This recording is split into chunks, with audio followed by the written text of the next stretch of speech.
الحمد لله رب العالمين والعاقبة للمتقين والصلاة والسلام على رسوله الكريم محترم جناب صدر ممبران شورا علماء کرام سامعین اعزام اور عزیز تر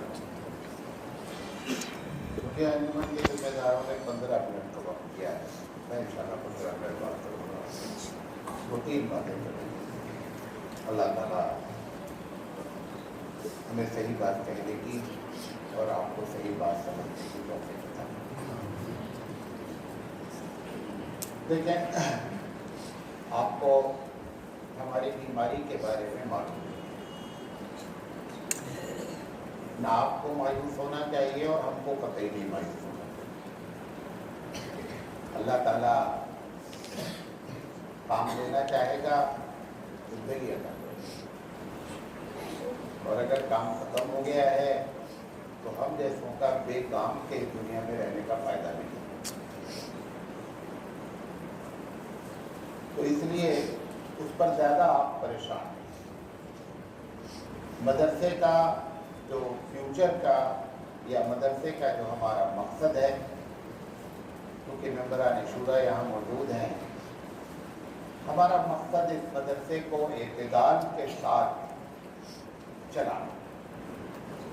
اعتدال سے مراد یہ ہے کہ جہاں پر بھی ہمارے طلبہ رہیں، اگر لڑائی ہو رہی ہے مسلک کی بنیاد پر کسی وجہ سے، اگر یہ کسی مسجد میں موجود رہیں، امام رہیں، خطیب رہیں، خطیب رہیں، تو اپنی ذات سے لڑائی کو ختم کریں. لڑائی کرنے والوں کی تعداد اچھی خاصی ہے. لڑائی ختم کرنے والوں کی تعداد بہت کم ہے کہ اس کا مین مقصد ہے. یہی وجہ ہے کہ اس کی پوری ٹرسٹ کا نام اعتدال ٹرسٹ رکھا گیا ہے، اور اس کے جو فارغین ہیں وہ بھی اپنے آپ کو اعتدالی کہتے ہیں. لہذا آپ کے سامنے یہ آپ کا ادارہ ہے، آپ کی ذمہ داری ہے. ہم سے جو ہو سکا ہم نے کیا، اور یہ میں نہیں کہہ سکتا.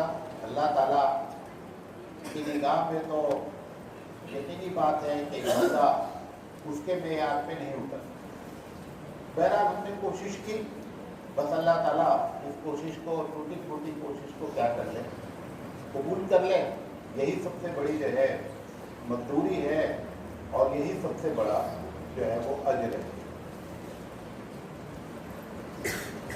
آپ شہر والے ہیں، آپ کی ذمہ داری ہے کہ مدرسے کو جو ہے وہ ہم رہیں یا نہ رہیں، لیکن مدرسے کی ذمہ داری شورا کے ممبروں کو اور شہر والوں کو سب کو محسوس کرنا چاہیے کہ یہ ایک عوام کے لیے بنایا گیا ہے، عوام کو اس سے فائدہ. دوسری بات یہ ہے کہ یہ جو پروگرام رکھا گیا، جیسا مولانا محترم نے بھی فرمایا، عموماً مدرسے کے پروگرام میں مختلف عناوین پہ باتیں ہوتی ہیں، لیکن یہ میں نے سوچا اور اگلا میرا یہ تھا کہ اگر اللہ تعالیٰ زندگی دے گا تو قرآن سب کے لیے ایسے عنوان پر ہم باتیں کریں گے کہ ایک ہی موضوع پر مختلف طلبہ جو ہے وہ اپنی اپنی رائے کا اظہار کریں. آخری طالب علم نے جو تقریر کی، نہال صاحب نے، آپ نے محسوس کیا کہ تقریر کرنے والا نہایت سنجیدگی سے بات کر رہا ہے اور اپنے پیغام کو آپ کے دل میں اتارنے کی کوشش کر رہا ہے. یہ بڑی بات ہے. اور ایک طالب علم، یہ تو تقریریں ریڈی میڈ ہوتی ہیں اصل، لیکن ریڈی میڈ کی چیز دیکھنے پر فیکٹری کا اندازہ ہوتا ہے کہ فیکٹری کتنی اچھی ہے، فیکٹری میں جو کام کرنے والے لوگ ہیں وہ کتنے اچھے ہیں.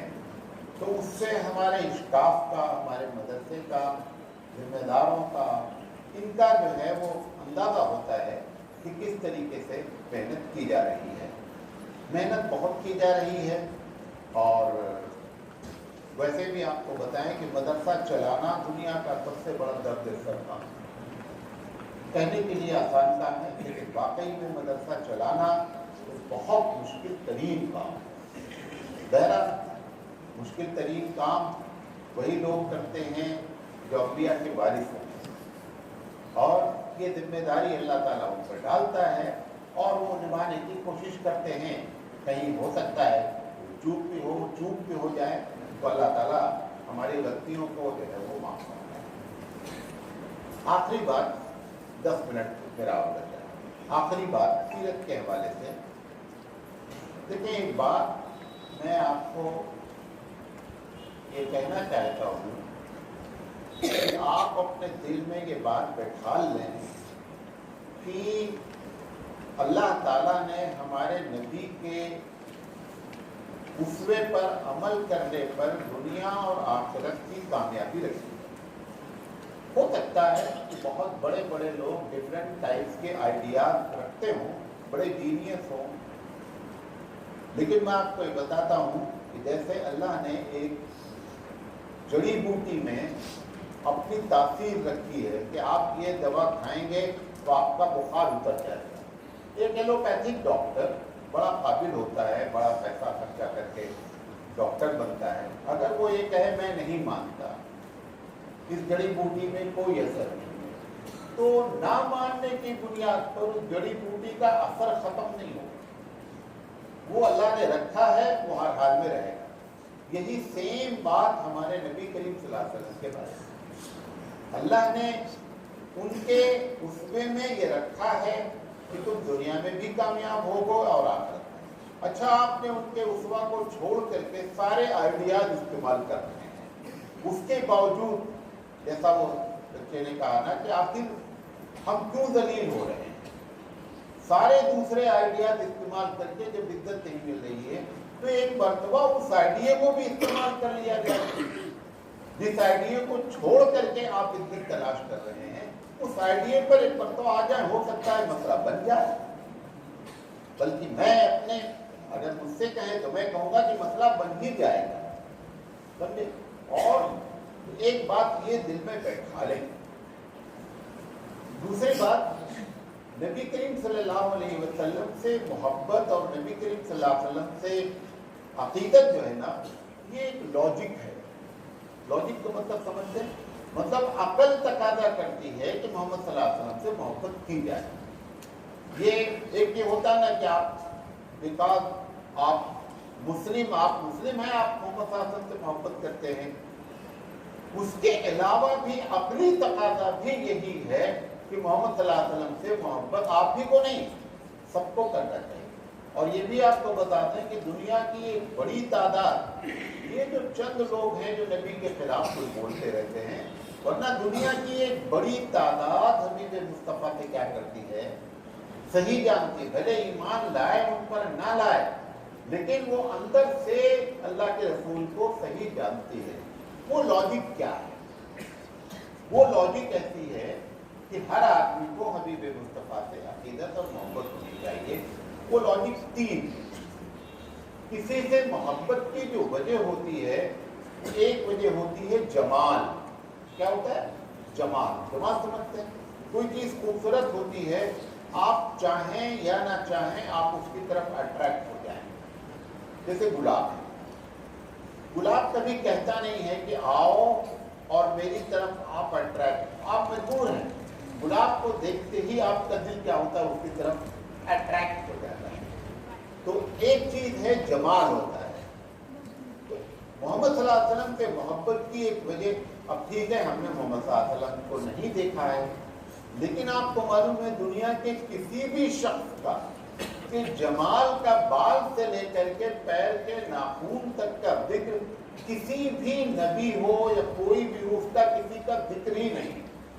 हत्ता कि हमारे सहाबा ने यहाँ तक बताया कि आपके बाल घुंघरियाले थे, ना बहुत सीधे थे ना बड़े घुंघरियाले थे, यानी जमाल की हद तक बयान की गई। तो एक वजह होती है मोहब्बत की जमाल, दूसरी वजह होती है नवाल। नवाल के माने होते हैं देना, एहसान। जो अल्लाह के रसूल सल्लल्लाहु अलैहि वसल्लम का दुनिया पर एहसान है, उस एहसान की बुनियाद पर लॉजिकली तौर पर, मंतिकी तौर पर अपने लिहाज से लोगों को मोहब्बत करनी चाहिए। क्या नवाल है, बहुत लंबी बात है, हम सिर्फ एक बात बताते हैं। आज भी और इसके पहले भी पूरी दुनिया ये समझती है कि अल्लाह से करीब होने के लिए जब तक हम तपस्या नहीं करेंगे, संन्यास नहीं देंगे, अपने बदन को तकलीफ नहीं पहुंचाएंगे, तब तक हम अल्लाह के करीब नहीं हो सकते। ये वाहिद रसूल हैं, ये वाहिद नबी हैं। हालांकि दूसरे अंबिया ने भी नहीं कहा है, लेकिन लोगों ने अख्तियार कर लिया। हमारे नबी करीम सल्लल्लाहु अलैहि वसल्लम ने अल्लाह से कुर्बत का दरिया, इबादत वो है जिसमें आप अल्लाह की बात माने। बदन के सताने का नाम, संन्यास ले लेने का नाम, तपस्या कर लेने का नाम, रियादत कर लेने का नाम जो है अल्लाह के रसूल सल्लल्लाहु अलैहि वसल्लम ने अल्लाह से कुर्बत का दरिया नहीं बताया। तो ये बड़ा एहसान किया दुनिया वालों को कि अल्लाह से करीब होने का दरिया बयान कर दिया। और दूसरी चीज जो अल्लाह के रसूल सल्लल्लाहु अलैहि वसल्लम का एहसान पूरी दुनिया पर है, वो ये है कोई भी किसी को अल्लाह से मिलने नहीं देता। इतने बैरियर थे कि पंडित के बगैर, फला के बगैर, पीर के बगैर, फला मौलाना के बगैर आप अल्लाह तक नहीं पहुंच सकते। हमारे रसूल अकरम सल्लल्लाहु अलैहि वसल्लम ने फरमाया कि जूते का तस्मा भी टूट जाए तो किससे मांगो? अपने रब से मांगो। ये दूसरी वजह है कि आपके एहसानात हैं। और तीसरी और आखिरी वजह है कि आप हर चीज में कमाल रखते हैं। आपको किसी क्रिकेटर से मोहब्बत है, एक कमाल है कि बड़ा अच्छा बैट्समैन है, पूरे क्रिकेट की फील्ड का नहीं है, एक सिफत है। हमारे नबी सल्लल्लाहु अलैहि वसल्लम का जिस पहलू से भी आप मुताला करेंगे उसमें आप टॉप पर। सियासत में देखें, समाज में देखें, सारी बातें बच्चों ने की अलग अलग अंदाज से। तो ये तीन बुनियादी वजह होती है लॉजिकली कि आदमी से मोहब्बत की जाए। ये बातें आपके सामने रखना चाहते थे और इंशाअल्लाह मौलाना नदीर साहब इसके बाद बात करेंगे। अल्लाह ताला से दुआ है कि अल्लाह ताला कहने से ज़्यादा अमल करने की तौफीक अता फरमाए।